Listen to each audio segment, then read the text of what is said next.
لله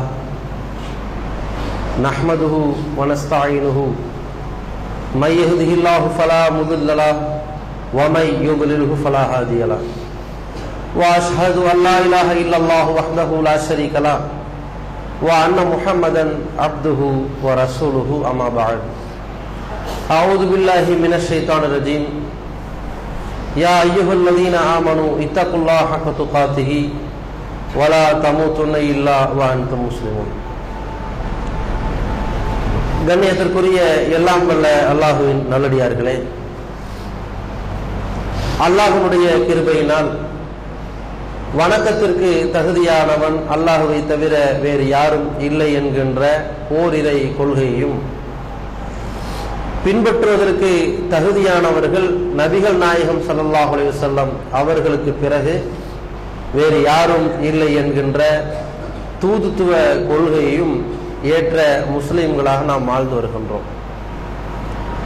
என்னதான் நம்முடைய கொள்கை கோட்பாட்டில் நாம் உறுதியோடு இருந்தாலும், நம்முடைய பிள்ளைகளை உறுதிமிக்கவர்களாக உருவாக்க பாடுபட்டாலும், அந்த பிள்ளைகளை வளர்க்கின்ற பொழுது இந்த சத்திய கொள்கையை நன்கு விளங்கியவனாக உருவாக்க வேண்டும் என்று நாம கவனம் செலுத்தி இருந்தாலும், ஒரு பக்கம் மார்க்க விஷயத்தில் சிறந்த பேணுதல் குணம் கொண்டவனாகவும் கொள்கை உறுதிமிக்கவனாகவும் நம்முடைய பிள்ளை வளரணும் அப்படின்னு நம்ம நினைக்கிறோம்.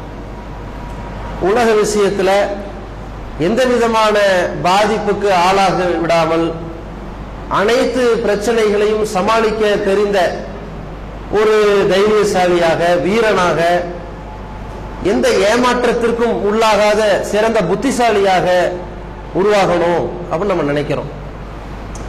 ஆனா என்னதான் நம்ம கற்பனை கோட்டை இப்படி இருந்தாலும், வீட்டில் இருக்கக்கூடிய நம்முடைய பிள்ளைகள் நம்முடைய கண்காணிப்பில் எந்த நிலையில் இருந்தாலும், அதிலிருந்து சற்று தவறும் பொழுது, வீட்டை விட்டு வெளியேறி சென்று விட்டு இரவில் வீடு திரும்பும் பொழுது, ஒரு பக்கம் மானக்கேடான காரியத்தில் மூழ்கியவர்களாகவும், இன்னொரு பக்கம் எந்த சத்திய இஸ்லாத்தை பிற மக்களுக்கு போதிக்கக்கூடிய முன்மாதிரியாக இவன் நடக்க வேண்டுமோ அந்த இஸ்லாத்திற்கு எதிராக செயல்படக்கூடியவனாகவும், ஒரு இடத்துல யாருக்கும் எந்த துரோகத்தையும் செய்யக்கூடாது என்ற ஒரு தன்மையை கற்றுக்கொண்டவனாக இருப்பான்னு பார்த்தா, 4 பேருக்கு அநீதி இழைக்கக்கூடிய மாபெரும் அநியாயக்காரனாகவும், அல்லது இவன் புத்திசாலித்தனமாக உருவாக்கப்பட வேண்டும் எவ்வளவு உருவாக்கினாலும்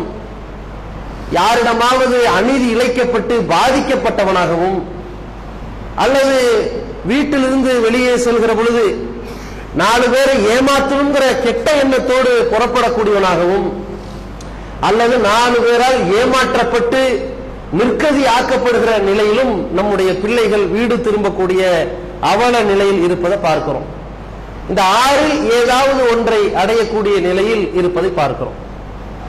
இதற்கு என்ன தீர்வு? நம்ம பிள்ளைகளை எப்படித்தான் கொள்கைவாதிகளாக போதித்திருந்தாலும், நல்ல புத்திசாலிகளாக இருக்கணும் என்று உருவாக்கினாலும், நம்ம பிள்ளைகளை நல்ல திறமைசாலிகளாக இருப்பதோடு நற்குணம் உடையவராக இருக்க வேண்டும் என்று அறிவுறுத்தினாலும், ஏன் இப்படி பல சருகள் ஏற்படுகிறது என்பதை நாம் யோசித்து பார்க்க வேண்டும். இதுக்கெல்லாம் அடித்தளம் என்னவா இருக்குன்னு சொன்னா, நாம் நம்முடைய பிள்ளைகளுடைய முன்னேற்றத்தில் காட்டுகிற வேகமும் அக்கறையும் அல்லாஹ் மீது வைத்திருக்கின்ற நம்பிக்கையில் அதிகம் இல்லை.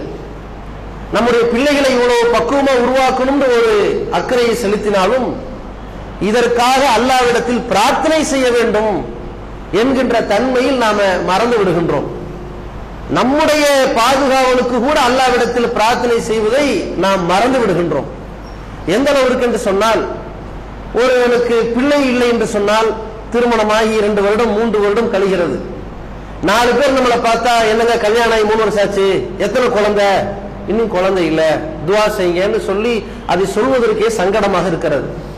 அப்ப இது மாதிரியான நிற்கதிக்கு ஆளாக்கப்படும் பொழுது, எனக்கென்று ஒரு குழந்தையை கொடு இறைவா என்று ஜக்கரியா அலைஹிஸ்ஸலாம் அவர்கள் கேட்ட பிரார்த்தனையை கேட்க தூண்டுகிற இந்த மனசு, அந்த குழந்தை கரு உருவானதற்கு பிறகு அந்த குழந்தை சிசுவாக வெளியே வரும் வரைக்கும் ரப்பி ஹப்லி மின சாலிஹீன், இறைவா எனக்கு ஒரு சாலிகான பிள்ளையை கொடு இறைவா என்று கேட்க தூண்டுகிற இந்த மனசு அந்த பிள்ளையை பெற்றெடுத்ததற்கு பிறகு அதை சிறந்த வழியில் உருவாக்கப்பட வேண்டும் என்பதற்காக நாமும் பிரார்த்தனை செய்வதிலும் நம்முடைய பிள்ளைகளுக்கும் பல்வேறு பிரார்த்தனைகளை கற்றுக் கொடுப்பதிலும் கவனமற்று இருப்பதை பார்க்கின்றோம்.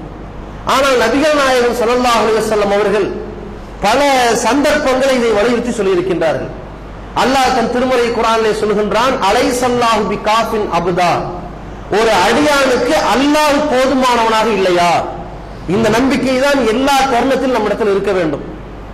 நம்முடைய வாழ்க்கையில் எந்த விதமான பாதிப்புக்கு நாம் ஆளாக்கப்படாமல் இருக்க வேண்டும் என்றால், இந்த நல்ல மார்க்கத்திலிருந்து சருகி போகாமல் இருக்க வேண்டும் என்றால், நாம் எந்த வகையிலும் ஏமாற்றப்படாமல் இருக்க வேண்டும் என்று சொன்னால், எல்லா தருணத்திலும் நம்மோடு அல்லாஹ் இருக்கின்றான் என்கின்ற அந்த உறுதியான நம்பிக்கை வர வேண்டும்.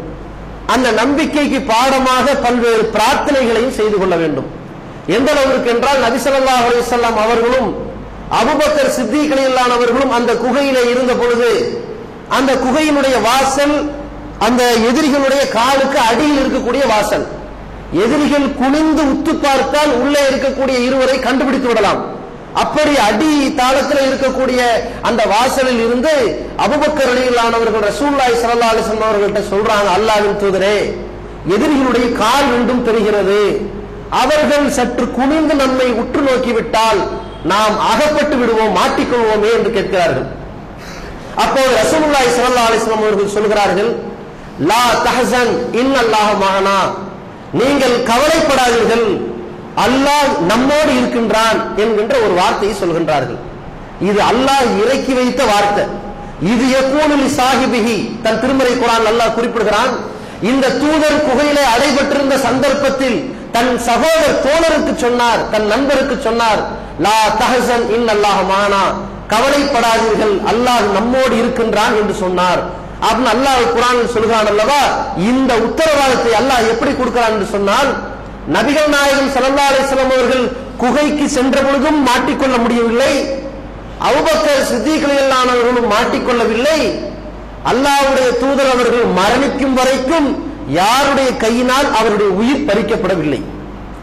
நீங்கள் கவலைப்படாதீர்கள், அல்லாஹ் நம்மோடு இருக்கின்றான் என்று கேட்டுக்கொண்ட கோரிக்கை, அல்லாஹ் மீது வைத்திருக்கிற நம்பிக்கை, கடைசி காலம் வரைக்கும் யாரும் எந்த ஒரு மனிதனால் பாதிக்க முடியாமல், தண்டிக்க முடியாமல், துன்புறுத்த முடியாமல், கொலை செய்ய முடியாமல் இயற்கை மரணத்தை நபி ஸல்லல்லாஹு அலைஹி வஸல்லம் அவர்களுக்கு அல்லாஹ் கொடுக்கின்றான்.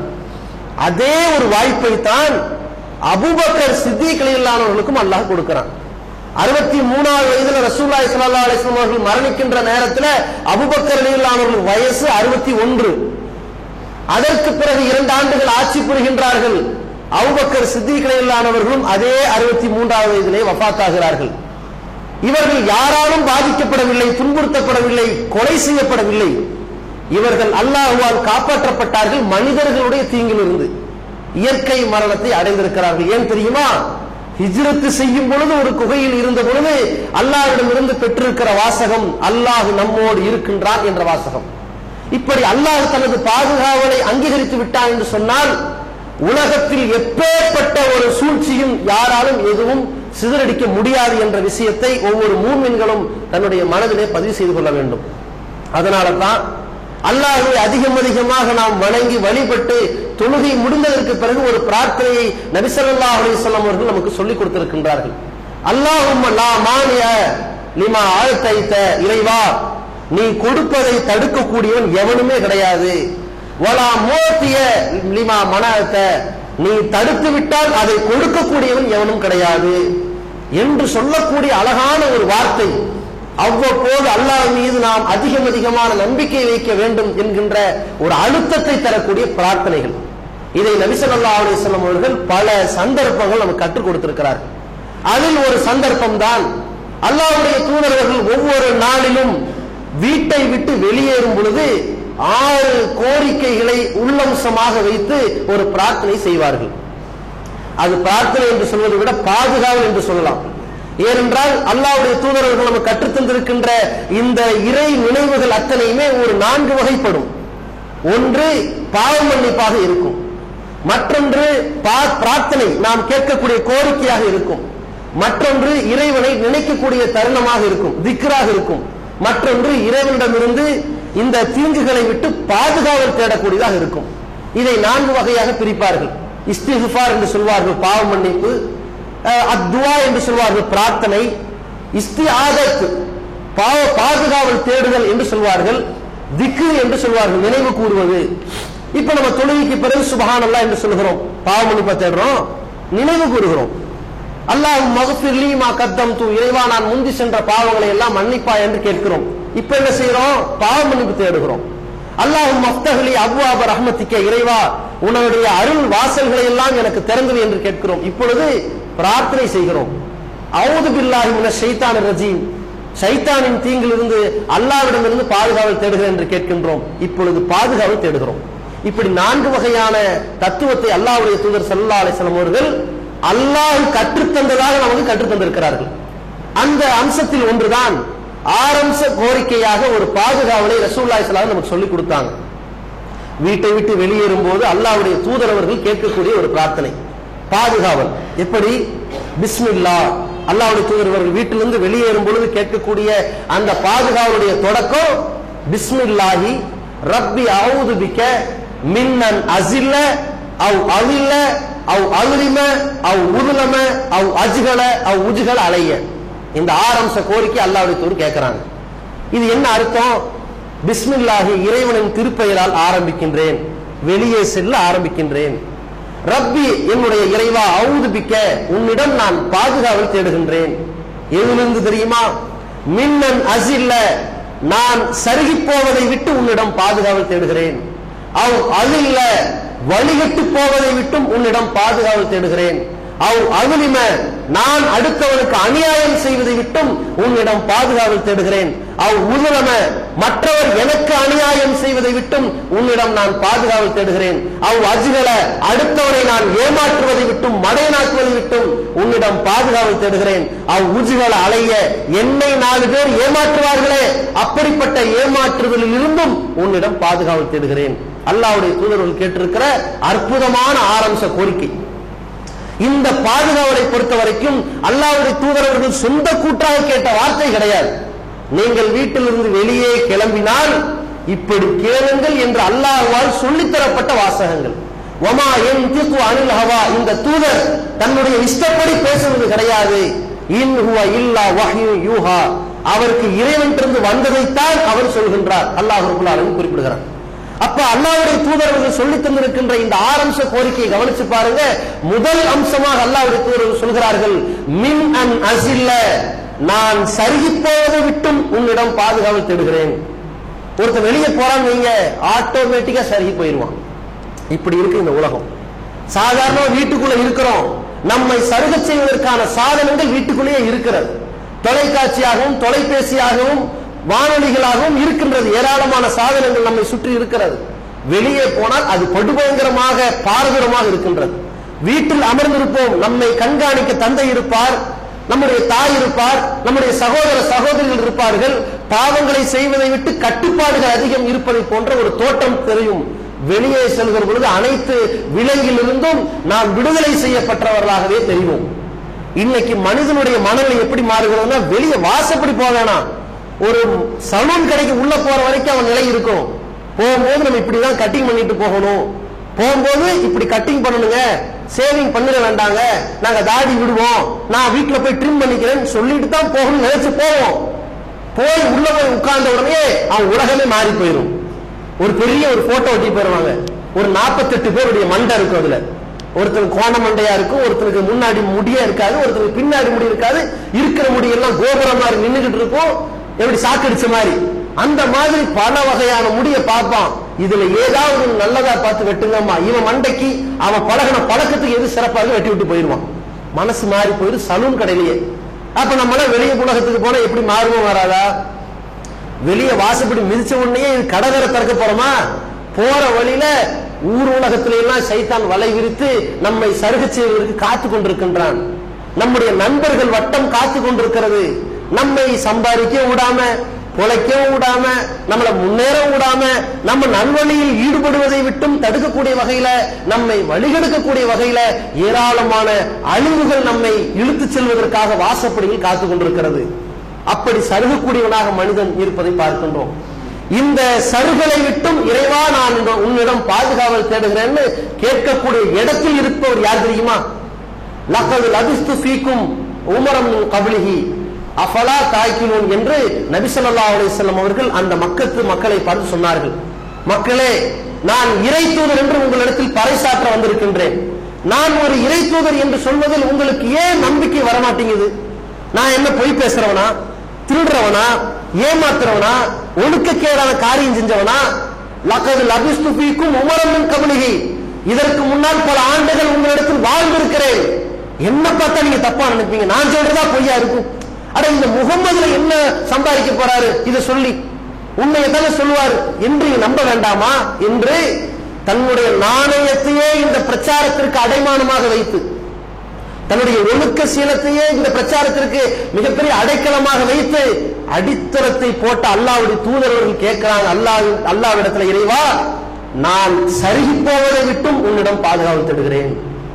அப்படிப்பட்ட சருக்கள் வந்தால் உடனடியாக உஷாராயிக்குவாங்க அல்லாஹ்வுடைய தூதர்கள். அல்லாஹ்வுடைய தூதர்கள் சொல்கிறார்கள், நீங்கள் வெளியே சென்று நடந்து கொண்டிருக்கிற பொழுது ஒரு பெண்ணை நீங்கள் பார்த்து, அந்த பெண்ணை நீங்கள் பார்த்து தவறான எண்ணம் உங்கள் உள்ளத்தில் வருமானால் உடனடியாக அவர் தன்னுடைய மனைவியிடம் செல்லட்டும். அல்லாஹ்வுடைய தூதர்கள் சொல்றாங்க. இப்படி அவன் சருகிவிடக் கூடாது என்பதற்கு அல்லாஹ்வுடைய தூதர்கள் சொன்னார்கள். இப்படி மனிதன் ஒழுக்கக்கேடான காரியத்தை விட்டும் சருகிவிடக் கூடாது. இன்றைக்கு நம்முடைய பிள்ளைகளை பக்குவப்படுத்தி அனுப்புகிறோம். ஆம்பளை பையன் போறான், வெளியே போயிட்டு திரும்பி வரும் பொழுது ஒரு குடிகாரனாகவோ அல்லது சூதாட்டத்தில் ஈடுபட்டவனாகவோ அல்லது புகைப்பிடிப்பதற்கு போதை உண்டதற்கு அடிமைப்பட்டவனாகவோ அல்லது ஒழுக்கக்கேட்டின் உச்சத்திலே வீழ்ந்தவனாகவோ கலாச்சார சீர்கேட்டின் மொத்த உருவமாகவோ நம்முடைய பிள்ளையும் சேர்ந்து இருக்கக்கூடிய அவல நிலையில் நாம் பார்த்துக் கொண்டிருக்கின்றோம். இரவுல காலையில வீட்டிலிருந்து கிளம்பும் போது நல்ல ஒரு பக்குவமாக பாக்கியமாக சொல்லி, இப்படிப்பட்ட பிள்ளையா, இந்த பிள்ளையை பெற்றிருக்க நான் இறைவனுக்கு எவ்வளவோ நன்றி சொல்லணும்னு புகழ்ந்து அனுப்பி வைக்கப்பட்ட பிள்ளை இரவு 11 மணிக்கு வந்து கதவை தட்டுவான். இப்படிப்பட்ட பிள்ளையை பெற்றதற்கு நான் ஏன் என்ன பாவம் பண்ண என்று வேதனைப்படக்கூடிய அளவிற்கு இந்த தாய் இருப்பாள். பகல்ல சாப்பாட்டுக்கு வந்திருக்க மாட்டான், பொறுப்பற்றவனாக இருப்பான். சில நண்பர்களோடு கெட்ட சகவாசத்தோடு கேடு கெட்டவனாக மாறியிருப்பான். தவறான பழக்க வழக்கத்தில் பள்ளி பருவத்திலேயே பெற்றிருப்பான்.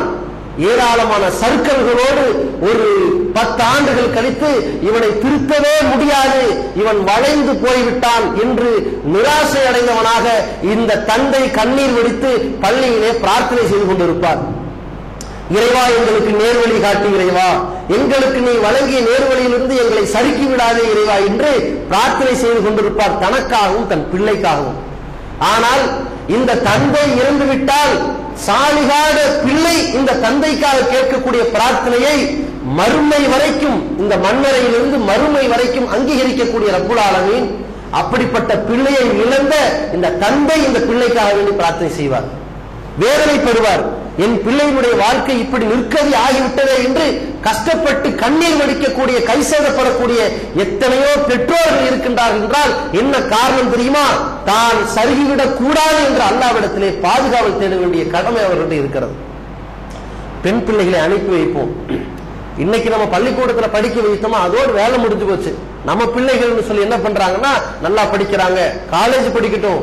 அடே, பெண்களுக்கு என்று தனி காலேஜா படிக்க வைக்கிறீங்களா? ஒழுக்கமா இருக்குதா? பிரச்சனை இல்லாம இருக்குதா? வேற விஷயம். கோ எஜுகேஷன் வரைக்கும் போய் அந்த பிள்ளைகளை சேர்க்க வைத்து, அந்த பிள்ளைகள்கிட்ட போனை வாங்கி கொடுத்து, அந்த பிள்ளைகளுடைய தவறான சுகபோகங்கள், பேச்சுவார்த்தைகள், அது டூருங்கிற பேர்ல, பிக்னிக்ங்கிற பேர்ல, சுற்றுலாங்கிற பேர்ல தன்னுடைய கற்பை எல்லாம் இழந்து வந்து ஒரு பட்டத்தை வாங்கி நிற்பாள். அந்த பட்டம் நமக்கு தேவையா? திடீரென்று போனவன் வீடு திரும்பாமல் இருப்பாள். என்ன காரணம்? யாரோ ஒருவர்கள் ஓடி போயிருப்பாள். என்னுடைய பிள்ளையை காணவில்லை என்று காவல்துறையிட கொடுத்து, காணவில்லை என்ற பேப்பர் வெளியில் வந்து, அதற்கு பிறகு கற்பை இழந்து கதிகலங்கி வீட்டினுடைய மானத்தை எல்லாம் சந்தியிலே கொண்டு வந்து நிப்பாட்டியதற்கு பிறகு வீடு வந்து திரும்பி வருவாளே, இந்த மார்க்கத்தை விட்டு வேறு ஒரு மார்க்கத்திற்கு மாறியவளாவோ அல்லது இந்த மார்க்கத்திலே இருந்து முஸ்லிம் பெயர் தாங்கியாகவோ கற்பை இழந்து கேடுகட்டவளாக வந்து நிற்கிறாளே, என்ன காரணம்? சைத்தான் இவளை இழுத்து தவறான பாதையின் பக்கம் சறுக்கி கொண்டு விட்டான் என்பதற்குத்தான் அல்லாஹ்வுடைய தூதர் அவர்கள் ஒரு பாதுகாவல் தேடுகிறார்கள். மின்னன் அஸில்ல, இறைவா நான் சறுகி போவதை விட்டும் உன்னிடம் பாதுகாவல் தேடுகிறேன். இந்த பாதுகாவலை நாம் முதல் அம்சமாக கேட்க வேண்டும். இரண்டாவது அம்சமாக அல்லாஹ்வுடைய தூதர்கள் கேட்டார்கள், அவுல்ல, நான் சறுகி போகாமல் இருந்தாலும் கூட வழிவிட்டு விடக்கூடாது இறைவா. இதை கேட்கிறார்கள். யார்? இன்னக அலா சிராத்தி முஸ்தகீம், நபியே முகமதே, நீங்கள் மிக தெளிவான ஒரு மார்க்கத்தில் இருக்கின்றீர்கள் என்று அல்லாஹ்வால் சொல்லித் தரப்பட்டார்களே, அப்படிப்பட்ட தூதர் கேட்கின்றார்கள், நான் வழிகட்டு நாசமாகி போவதை விட்டும் உன்னிடம் பாதுகாவல் தேடுகிறேன். நம்முடைய பிள்ளைகளை பார்க்கின்றோம். 5 வேளை தொழ வேண்டும் என்கின்ற பிள்ளைகள், அந்த பெற்றோருடைய அந்த அறிவுரைகளை எல்லாம் கேட்டு உருவாக்கப்பட்ட பிள்ளை வெளியே சென்று கெட்ட சவாசங்களோடு பின்னால் வீட்டுக்கு திரும்புவான். அவன் கேட்பான், 5 வேளை தொழுது உள்ள கூரையை பிச்சுக்கிட்டு காசு வந்து கொட்டுமா? அல்லாஹ் பணத்தை கொண்டு கொடுப்பானா? நீங்க கூட தொழுதுதான் இருக்கிறீங்க, கோடீஸ்வரன் ஆயிட்டீங்களா என்று நாத்திகன மாதிரி பேசுவான். அல்லது இந்த மார்க்கத்தை விட்டு நம்பிக்கையாளவனாக பேசுவான், துன்பத்தை சகிக்க தெரியாதவனாக பேசுவான், இறை மார்க்கத்திற்கு எதிரானவனை போன்று பேசுவான். பிற்காலத்தில் சொல்வான், நான் முஸ்லிமாக பிறந்ததை கேவலப்படுகிறேன் என்று சொல்வான். இப்படி சில பெண்களும் பேசுவார்கள். இவர்களுக்கு வீட்டில் இருக்கிற பொழுது, அவருடைய அரவணைப்பின் பொழுது, ஒழுக்க போதனையின் பொழுது, இந்த ஃபர்தா அணிவது மிகப்பெரிய ஒழுக்க போதனையின் உச்சகட்டம் என்பதை உணர்ந்த இந்த பெண் வெளியே செல்கிற பொழுது சில சகவாசகங்கள் மூலமாக பின்னால் வருவாள். வழிகிட்டு போவது, நாசமாய் போவது, மானங்கெட்டு போவது ஒரு பக்கம். இன்னொருத்தி எப்படி வந்து பேசுவா தெரியுமா?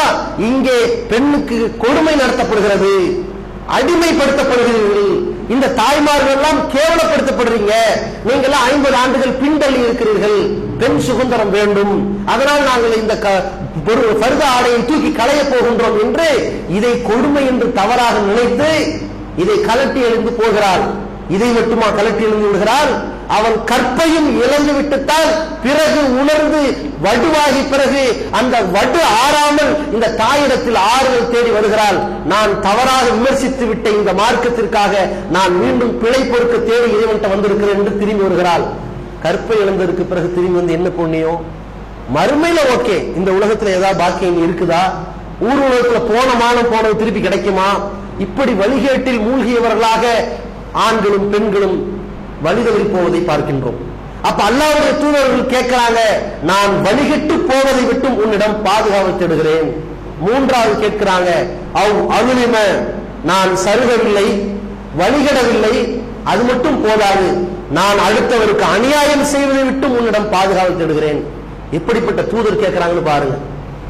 ஒரு வல்லரசு நாட்டினுடைய அதிபதி, என்னுடைய மகள் பாத்திமா, என்னுடைய ஈரக்குலையின் ஒரு துண்டு பாத்திமா என்று அல்லாஹ்வுடைய தூதர்கள் சொல்லி இருக்கிறார்கள். யாராவது பாத்திமாவை வெறுத்தால் அவர்கள் என்னை கோபப்படுத்தியதற்கு சமம் என்று சொல்லி இருக்கிறார்கள். அப்படிப்பட்ட பாத்திமா திருடினாலும் கூட அவளுடைய கையை வெட்டுவேன் என்று சொன்ன ஒரு நீதிமான் சொல்லக்கூடிய ஒரு வார்த்தை.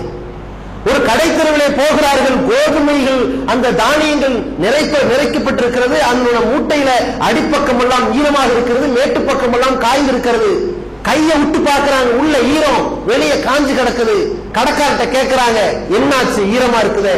அசாபத்துக்கு சமா, மழை வந்துருச்சு. அவர் சொல்றாரு, மழை வந்துருச்சுன்னா ஈரமா இருக்கிறது மேல வைக்க வேண்டியதுதானே, காஞ்ச கோதுமையை காட்டி ஈர கோதுமையை வித்து பாக்குறியா? மண் கதரஃப லைஸ மின்னி, எவன் மோசடிக்காரனோ அவன் என்னை சார்ந்தவன் கிடையாது என்று சொன்ன அல்லாஹ்வுடைய தூதர் கேட்கின்றார்கள், இறைவா, நான் அடுத்தவருக்கு அநியாயம் செய்வதை விட்டும் உன்னிடம் பாதுகாவல் தேடுகிறேன். நம்ம பார்க்கிறோம், கடைக்கு போவோம், காலையில இருந்து 10 மணியில இருந்து சாயங்காலம் ஒரு 6 மணி வரைக்கும் ஒரு வியாபாரம் இல்ல. 7 மணிக்கு ஒருத்தர் வந்திருப்பான், ஒரு பொருளை கேட்க வந்திருப்பான், இதுக்கு ஒரு 50 ரூபாய் லாபம் வச்சா ஓகே, 100 ரூபாய் லாபம் வச்சா தப்பு கிடையாது. 2000 ரூபாய் இவனை ஏமாத்துன்னு நினைப்பான். தரமான பொருள், ஒரிஜினல் பொருள் என்று பொய் சொல்லி அவன் தலையில கட்டுவான். ஏன்? இன்னைக்கு நம்ம போனி பார்க்கணுங்கிறதுக்காக வேண்டி அடுத்தவனை ஏமாற்றக்கூடிய தன்மை, இந்த காசு மோகம் வரும். அடுத்தவன் திருடணும்னு நினைப்பான், அடுத்தவன் ஏமாத்த நினைப்பான், பொய் பேச நினைப்பான். பக்கத்துல கடை என்னாச்சுங்க, அவன் காலி பண்ணி பல மாசம் ஆச்சும்பான். இங்கதான் இருப்பான், அன்னைக்கு கடை திறந்துக்க மாட்டான், அவன் காலி பண்ணி பல மாசம் ஆச்சு. ஏன் ஆள் கை சுத்தம் இல்ல அப்படிமா, இவன் நாக்கு சுத்தம் இல்ல இப்ப, ஆனா பேசுற பேச்சு என்ன, இவன் இருக்கிற கிராக்கி விட்டுறக்கூடாது. அப்ப அநியாயம் செய்வதையே மூலதனமாக வைத்து சிலர் இருப்பார்கள், பொய் பேசி வியாபாரம் செய்வார்கள்.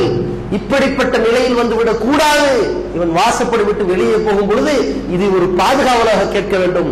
இறைவா, நான் அநியாயம் செய்வதை விட்டு உன்னிடம் பாதுகாவல் தேடுகிறேன். எந்த தருணத்திலும் இந்த காசு மோகமோ அல்லது என்னுடைய அண்டை வீட்டுக்காரன் பக்கத்து கடைக்காரனுடைய முன்னேற்றமோ என்னை அநியாயம் செய்வதற்கு தூண்டிவிடக் கூடாது என்று கேட்க வேண்டும். சில பேர் என்ன பாப்பா, தன்னுடைய முதலாளி மிகப்பெரிய ஒரு கோடீஸ்வரனாக இருப்பான், அவன் இவனை நம்பி சில முதலீடுகளை இறக்கி வைத்திருப்பான். பாப்பான் முதலாளி ஏகப்பட்ட பொருளாதாரம் வச்சிருக்கிறாரு, அவற்றிலிருந்து இதுல கொஞ்சம் சொரணாத என்ன, அவருடைய பொருளாதாரத்தில் பெருசா ஒரு விரிசலா ஏற்பட போது ஒண்ணுமே கிடையாது, அவருடைய கோட்டையில ஒரு செங்கல் போனா என்ன பெருசா குறையா என்று முதலாளிக்கு துரோகம் பண்ணுவான். எல்லாம் என்னண்டா இந்த காசு மனம், இந்த காசுடைய மனம் வந்துருச்சுன்னா யாரையும் ஏற்றி பிழைக்கலாம் நினைத்து விடுவான். இந்த அநியாயம் வந்து விடக்கூடாது. மக்கள் நம்மை நம்பி அமானியத்தை ஒப்படைப்பார்கள். அந்த நேரத்தில் இவன் நினைப்பான், இதை கொஞ்சம் ரொட்டேஷன்ல விட்டு பெரிய ஆள் ஆயிரும், திருப்பி உடனே கொடுத்துருவோம் நினைப்பான். இந்த காசு ஏற்படுத்திய மோகம் இவனை அநியாயம் செய்ய தூண்டும். இந்த நிலை வந்து விடக்கூடாது. அல்லாஹ்வுடைய தூதர்கள் இந்த பிரார்த்தனை கேட்டதன் விளைவுதான் அல்லாஹ்வுடைய தூதர் அவர்கள் சராசரியா நடந்து கொண்டார்கள். ஒரு தொழுகைக்கு பிறகு அல்லாஹ்வுடைய தூதர்களை காணல, சஹாபாக்கள் சொல்றாங்க, லுஹரோ அல்லது அசரோ அந்த தொழுகைக்கு பிறகு அல்லாஹ்வுடைய தூதரை காணவில்லை. என்னவென்று பார்த்தால் அல்லாஹ்வுடைய தூதர்கள் வீட்டுக்கு சென்று விட்டு விரைவாக ஓடி வருகிறார்கள். பிறகு சொன்னார்கள், பைத்துல் மாலினுடைய ஒரு அமானித பொருள் என்னுடைய வீட்டில் இருந்தது, அது கடந்து விடாமல் 2 நாள் கழிப்பதை என்னால் ஏற்றுக்கொள்ள முடியாது என்பதால் உடனடியாக நினைவுக்கு வந்தது, எடுத்துட்டு கொண்டு பைத்துல் மாலில் சேர்த்துட்டாங்க. சொன்னார்களே, இதுதான் அநியாயம் செய்வதை விட்டும் அல்லாஹ்விடம் பாதுகாவல் தேடிய தன்மையினால் ஏற்பட்ட ஒரு விளைவு. ஒரு சந்தர்ப்பத்தில் போர்க்களத்தில் அல்லாஹ்வுடைய தூதர்கள் பங்கெடுக்கிறார்கள், அன்சாரி தோழர்கள் ஃபித்னா செய்கிறார்கள். ஒரு சில பேர் அப்படி ஃபித்னா கலப்பதனை செய்வாங்க. பொதுவாக ஒரு நிர்வாகம் என்று இருக்கிறது என்றால், ஒரு ஆட்சி என்று இருக்கிறது என்றால் அதை எதிர்க்கக்கூடியவர்கள் இருப்பார்கள். அப்பொழுது அன்சாரிகள் வட்டத்தில், மனிதன் தானே அன்சாரிகள் வட்டத்தில் வருகிறது, இந்த பங்கீட்டுல ஏதோ நீதி செலுத்துற மாதிரி தெரியலையே, அல்லாஹ்வுடைய தூதர்கள் முஹாஜிர்களுக்கு எல்லாம் கொடுத்துக்கிட்டு இருக்காங்க போலது, நமக்கு எதையுமே கொடுக்கலையே அப்படின்னு சொன்ன உடனே நபி ஸல்லல்லாஹு அலைஹி வஸல்லம் அவர்கள் அன்சாரிகளை அழைக்கிறார்கள். இந்த செய்தி கிடைத்த உடனே எல்லாரையும் வைத்து சொல்கின்றார்கள், அல்லாஹ்வையும் அவன் தூதரையும் விட இந்த உலகத்தில் எவனாலும் நீதி செலுத்த முடியாது, யாரை பார்த்து அநியாயக்காரங்கிற அப்படின்னு கோபம் கொப்பளிக்கிறது. அந்த நபரை பார்த்த உடனே அவன் உமர் ரலியல்லாஹு அன்ஹு கேட்கிறார்கள், அல்லாஹ்வின் தூதரே ஒரு வார்த்தை சொல்லுங்க, அவன் கழுத்தை துண்டாக்கி விடுவேன் என்று சொல்கிறார்கள். நபி ஸல்லல்லாஹு அலைஹி சொல்றாங்க, அவரை விட்டு விடுங்கள், பின்னால் இப்படி ஒரு கூட்டம் வரும். அல்லாஹ்வுடைய தூதர் சொல்லிவிட்டு, ரஹிமல்லாஹு மூசா, மூசாவுக்கு அல்லாஹ் கிருபை செய்வானாக. ஏன் தெரியுமா, கது ஊதிய கசீரம் என்றாலிக்க, இதை விட பல கொடுமைக்கு ஆளாக்கப்பட்டிருக்கிறார்கள், அவர்கள் எல்லாத்தையும் பொறுத்துக் கொண்டார்கள், அதை விடவா நானும் இதை பொறுத்துக் கொள்வேன் என்று சொன்னார்கள். அல்லாஹ்வுடைய தூதர் மூசா அலைஹிஸ்ஸலாம் அவர்களை பார்த்து இஸ்ரவேலர்கள் என்ன சொன்னார்கள்?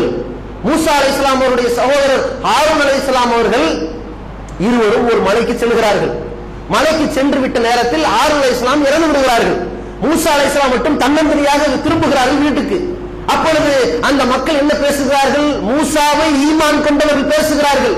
என்ன மூசா, நீங்கள் எங்களிடத்தில் கரடுமுரடாக நடக்கக்கூடியவர், கடின சித்தமாக பழகக்கூடியவர், ஆனால் இந்த ஹாரூன் எங்களிடத்தில் நளினமாக நடக்கக்கூடியவர், அப்படிப்பட்ட ஹாரூனோடு நாங்கள் அன்பும் பண்பும் பாசத்தோடும் நடந்து கொண்டது உனக்கு பிடிக்காத காழ்ப்புணர்ச்சியின் காரணத்தினால் நீங்கள் ஹாரூனை கொலை செய்துவிட்டுதானே வந்தீர்கள் என்று கொலகார பழியை இந்த மூசா மீது சுமத்தினார்கள். மூசாவின் மீது சுமத்தியவர்கள் ஃபிரௌனுடைய ஆட்கள் அல்ல, மூசாவை இறைவனாக ஏற்றுக்கொண்ட மூமின்கள் சுமத்தினார்கள். அப்பொழுது மூசா அலைஹிஸ்ஸலாம் அவர்கள் பதில் சொல்ல முடியாமல் திணறினார்கள். அல்லாஹ் ரப்பல் ஆலமீன் 2 மலக்குமார்களை மனித தோற்றத்தில் அனுப்பி ஹாரூன் அலைஹிஸ்ஸலாமுடைய சர்வத்தை கொண்டு வந்து வைத்து இது இயற்கை மரணம் தான் என்பதை நிரூபித்து காட்டியதற்கு பிறகு மூசா அலைஹிஸ்ஸலாம் அவர்கள் அதை சகித்துக் கொண்டார்கள். அதைத்தான் அல்லாஹ் தன் திருமறை குர்ஆனிலே சொல்கின்றான், வலா தகூனு கல்லதி ஆதவ் மூசா, ஈமான் கொண்ட நபித்தோழர்களே, மூசாவை எவ்வளவு கேவலப்படுத்தினார்களோ அப்படி நீங்கள் இந்த தூதரை கேவலப்படுத்தார்கள் என்று சொன்னார்கள். அப்படிப்பட்ட பொறுமைசாலியாக இருந்த இறை தூதரவர்கள் அல்லாஹ்விடத்தில் கேட்கிறாங்க, இறைவா, நான் வீட்டை விட்டு வெளியேறும் பொழுது யாருக்கும் அநியாயம் செய்யக்கூடாது இறைவா என்று பாதுகாவல் தேடுகிறார்கள். 4வது கோரிக்கை,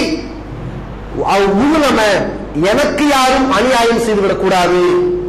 சில பேர் பார்க்கின்றோம், வியாபாரத்திற்காக பெரிய ஒரு பொருளாதாரத்தை நம்பி ஒருவனுக்கு கொண்டு போய் கொடுக்க போவான். ஏமாற்றப்பட்டவன் இருப்பான். இவனை ஏமாற்றி விடுவார்கள். இவனுக்கு நம்பிக்கை துரோகம் செய்து விடுவார்கள். இவனை கொண்டு போய் கொலை செய்து விடுவார்கள். இவனை ரோட்டிலே எங்காவது விபத்திற்கு உள்ளாக்கி நாசமாக்கி விடுவார்கள். காலையில் சென்ற பிள்ளையை கடைசி முறையில் அவனுடைய முகத்தை பார்த்தேன்.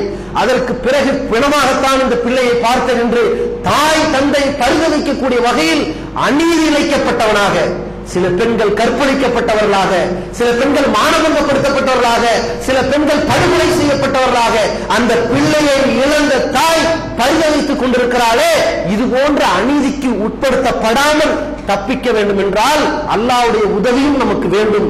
அல்லாஹ்வுடைய தூதர்கள் கேட்கிறார்கள், எந்த தூதர் மனிதர்களுடைய தீங்கிலிருந்து காப்பாற்றப்பட்டார்களோ, எந்த தூதரை மனிதர்களால் கொலை செய்ய முடியாது என்று அல்லாஹ்விடத்தில் சவால் விடுக்கப்பட்டதோ, எந்த தூதரை கடைசி காலம் வரைக்கும் எந்த மனிதனாலும் கொலை செய்ய முடியவில்லையோ, அப்படிப்பட்ட இறை தூதர், உத்தரவாதம் பெற்ற இறை தூதர் கேட்கிறார், அவர் ஊழலாம இறைவா, எனக்கு யாரும் அநியாயம் செய்துவிடக் கூடாது, அதிலிருந்தும் நான் பாதுகாவல் தேடுகிறேன். அவ் அஜ்ஹல, ஐந்தாவது கோரிக்கை, நான் யாரையும் ஏமாற்றிவிடக் கூடாது. மடையனாக்குவது, கிறுக்கனாக்குறது, நம்ப வச்சு கருத்திருக்கிறது, இப்படி யாரையும் நான் செய்துவிடக் கூடாது. அவன் ஊஜிகளை, என்னை யாரையும் ஏமாற்றிவிடக் கூடாது, என்னை யாரும் ஏமாற்றிவிடக் கூடாது. சில பேர் தாய்மார்கள் போவாங்க, ரொம்ப நேரம் நின்று காய்கறி மார்க்கெட்ல எல்லாம் வாங்கிட்டு வந்து வீட்டுல பார்த்தா, என்னடா இது ஏமாந்துட்டமே, இந்த கடைக்காரன் வாங்கி இந்த காயெல்லாம் சரியில்லையே. காய்கறி முதல் மிகப்பெரிய நகை வாங்கிட்டு வரைக்கும் இப்படி இருக்கும். போவாங்க, அங்க போய் செய்கூலி சேவை ஏமாத்திட்டானே, இப்படி போய் ஏமாந்துட்டு வந்துட்டானே, அல்லது நேற்று போயிருக்க கூடாதா, அல்லது நாளைக்கு போயிருக்க கூடாதா என்ற வேதனை எல்லாம் வரும். படம் வாங்க போயிருப்பாங்க, தரமற்றா இருக்கும், அதுவும் 2000 ரூபாய் தலைமை கட்டிட்டு வந்துட்டமே, அவருடைய அந்த பேச்சில மயங்கி இப்படி ஏமாந்துட்டமே என்று ஏமாற்றப்பட்ட தாய்மார்கள் பொருளாதாரத்தை நம்பி இழந்திருப்பாங்க. ஆண்களை என்ன செய்வாங்க, சில பொருட்களை போய் வாங்க போவாங்க, அவன் இது அதோட தாப்பா இருக்கும், இது அவன்கிட்ட பொருள் எது இருக்கோ அதை வச்சு தான் பேசுவான்.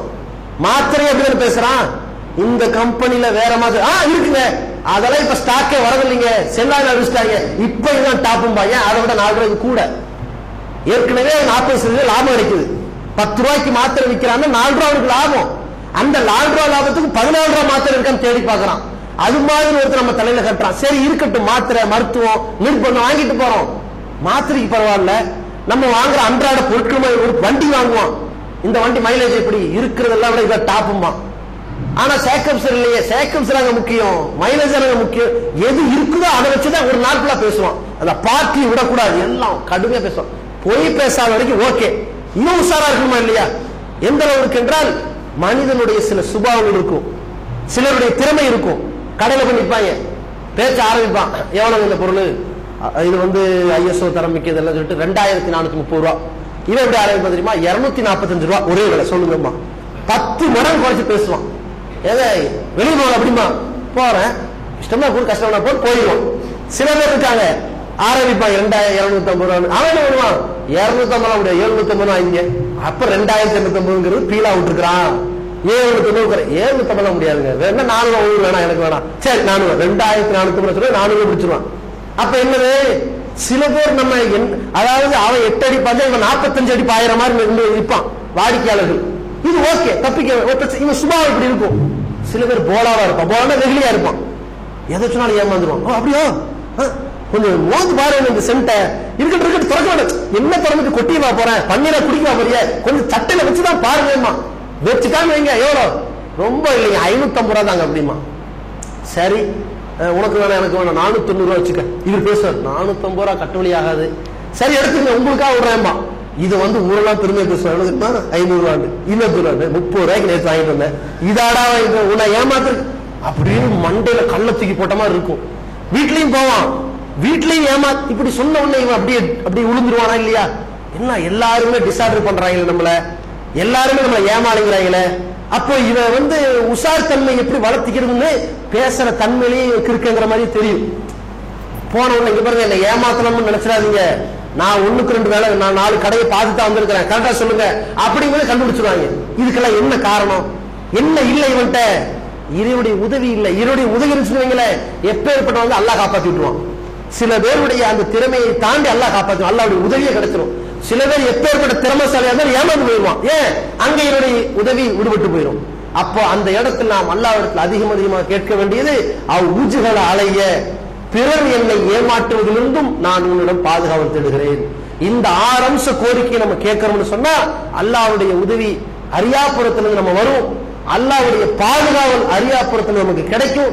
இதை நாமும் ஒவ்வொரு நாளும் எடுத்து ஓதிக்கொண்டு செல்பவர்களாக நம் பிள்ளைகளுக்கும் மொழிந்து கொடுக்கக்கூடியவர்களாக நாம் இருக்க வேண்டும். பிஸ்மில்லாஹி ரப்பி அஊது பிக்க மின்னன் அஸில்ல அவ் அலில்ல அவ் அலுலிம அவ் உலுலம அவ் அஜ்ஹல அவ் உஜ்ஹல அலைய. நம்ம நினைக்கலாம், என்னடா இது சூரத்துல் ஃபாத்திஹாவோட பரவாயில்ல, இந்த துஆவை போய் மனப்பாடம் பண்ண சொல்றாங்கன்னு. ஒரு நாள் நீங்க கேட்டு வச்சுக்கங்க, துஆ புக்க படிச்சு வச்சுக்கங்க. இன்னைக்கு அல்லாஹ்வுடைய கிருபையினால 3 வயசு புள்ள சொல்லுது அழகா இந்த துஆவை. சொல்லி கொடுக்கறத வச்சுதான் இருக்கிறது, சொல்லி கொடுக்கிற தன்மையை பொறுத்தா இருக்கிறது. நாம ஈஸியா என்ன ஒரு நாளைக்கு கிட்டத்தட்ட 3 இடம் வீட்டுல இருந்து வெளியே போயிட்டு இருக்கோம்.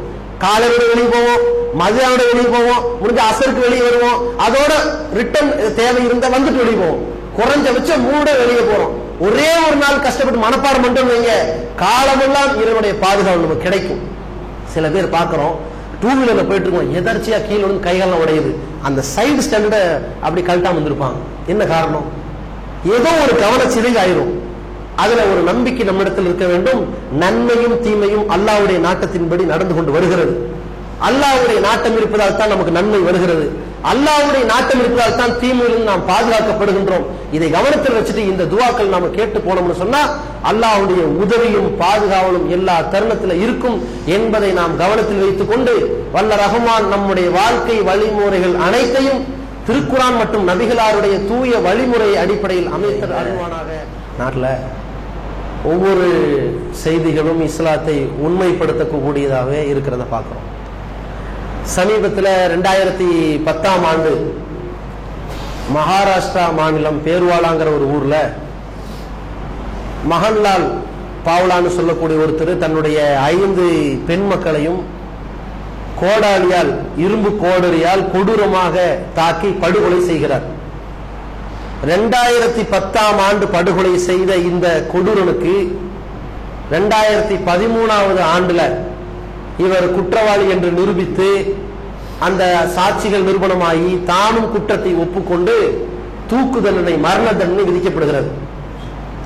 சமீபத்தில் உச்ச நீதிமன்ற தலைமை நீதிபதியாக பொறுப்பேற்ற கருமுத்தாப்பட்டி அருகில் தன்னுடைய தாயகத்தை கொண்டிருந்த சதாசிவம் அவர்கள் அந்த தூக்கு தண்டனையை போய் ரத்து செய்கிறார்.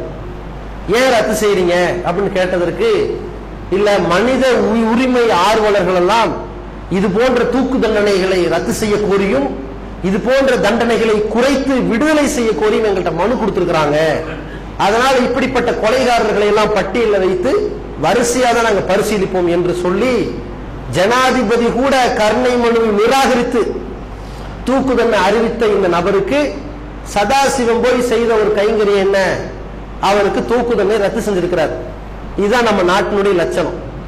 ஆனா அல்லாஹ்வுடைய கிருபையினால இஸ்லாமிய சட்டத்தை ஓரளவு செயல்முறைப்படுத்தக்கூடிய சவுதி அரசாங்கம் என்ன செய்கிறது, கடந்த வாரம் ரியாத்துல ஒரு நபர் தன்னுடைய மனைவியை எரித்து கொலை செய்கிறார்.